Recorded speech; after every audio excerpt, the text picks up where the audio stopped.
নমস্কার বন্ধুরা, BDN take info চ্যানেলের আরও একটি ইন্টারেস্টিং ভিডিওতে আপনাদের স্বাগত জানাই। আজকে আমরা জানব আপনার আধার কার্ড দিয়ে আপনি কয়টা সিম ব্যবহার করছেন, বা আপনার আধার কার্ড দিয়ে অন্য কেউ সিম বের করে ব্যবহার করছে না তো? চলুন আমরা আজকের ভিডিওতে জেনে নিই আপনার আধার কার্ড দিয়ে আপনি কয়টা সিম ব্যবহার করছেন। সেটা জানার জন্য প্রথমে গুগলে চলে যাবেন। গুগলে গিয়ে সার্চ অপশনে গিয়ে লিখবেন ট্যাপ অফ। ট্যাপ অফ লিখে সার্চ করবেন।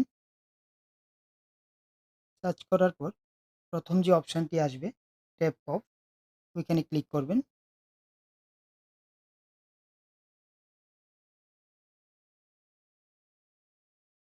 এরপর ঠিক এমন একটা ইন্টারফেস শো হবে। ঠিক নিচের দিকে আসবেন। নিচের দিকে আসার পর এখানে আপনার মোবাইল নাম্বারটি দেবেন।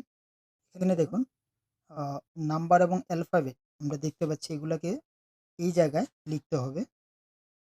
এট এই জায়গায় ক্লিক করবেন। এবার দেখুন আপনার মোবাইলে একটা ওটিপি যাবে। ওটিপিটা কপি করে এই জায়গায় এন্টার করে দেবেন। তারপর লগ ইন করুন। এবার দেখুন এখানে ২টা নাম্বার শো হচ্ছে। এই ২টা নাম্বার আমি ব্যবহার করি। তো আপনি যদি দেখেন যে আপনি ব্যবহার করছেন এমন কোনো সিম এখানে শো হচ্ছে, আপনি চাইলে কিন্তু এই জায়গাতে টিক মার্ক করে বা এই জায়গাতে টিক মার্ক করে আপনি রিপোর্ট অপশনে রিপোর্ট করে দিলে কিন্তু এটা অটোমেটিকলি বন্ধ হয়ে যাবে।